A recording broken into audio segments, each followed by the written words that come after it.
Rồi guys, bây giờ chúng mình muốn là sắp đi đường. Hey guys, namaste khulumbaय. Welcome back to Zuria B Vlog. Saat ini जोंहा नै दायो मोनसे जायगायाव बेरायनो थांगासिनो. स' बबे जायगायाव थांनो नागिरदों नोंथांमोना नायलांबानो नुगोन आरोना.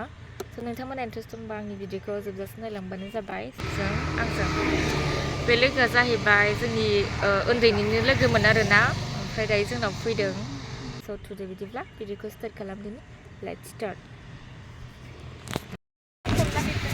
जाफिनबाय नै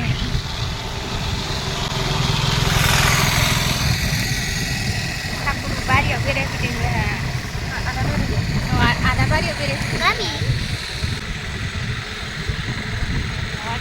सालायदों जोंहा गाखोग्रा पेसेन्जार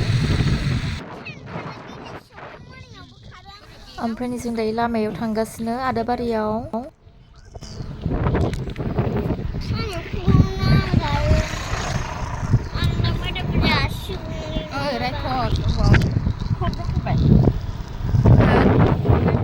ओमफ्राय जों दायो सौफैबाय दायो न'आव हाबनोसै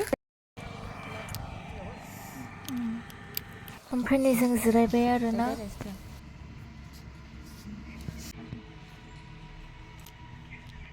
हेल' गाइसफोर नै जों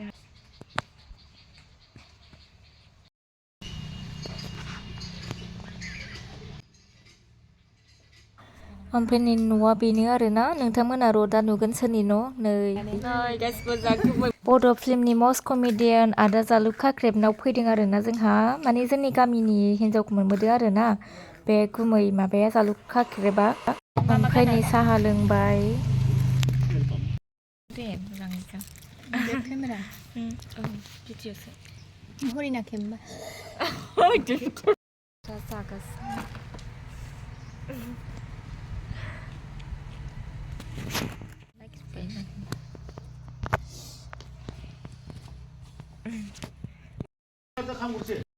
गया जि गोथावखा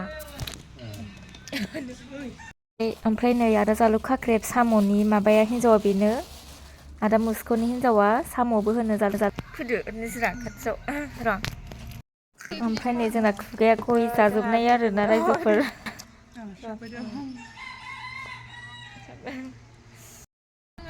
जोंखौ खेबनो र' प्लिज न' दोनथ'लाय खेबनो रोङा आरो जाबाय दे जाबाय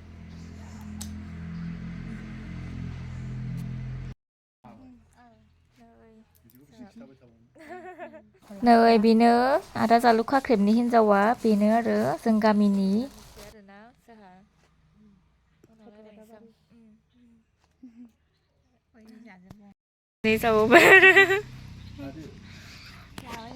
गोथावथार गया ओमफ्राय जोंहा कमेडियान आदा जालुक खाख्रेबनि फिसाला बियो फिसाला उन्दै स' किउटखा उन्दैया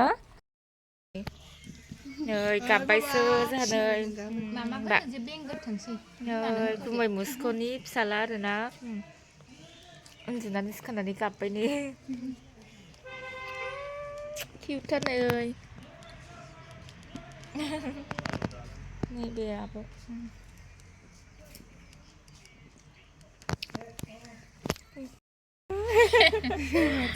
जानोसै नामा जानोसै बिब'लाय ओमफ्राय दा फैया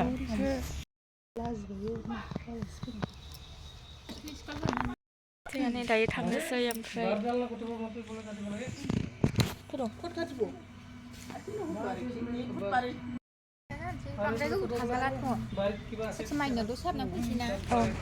जों थांसै दायो नै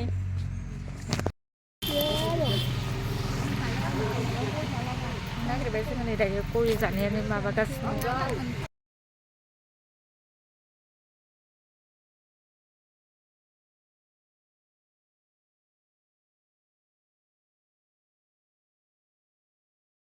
स' आंनि दिनैनि भिडिअ'आ एसेनोसै नोंथांमोनानि भिडिअ'खौ मोजां मोनदोंब्ला अन्नानै प्लिज लाइक शेयार साबस्क्राइब खालाम जाहाथे आंनि गोदान भिडिअ'खौ नुनो मोनो स' गोजोन्थों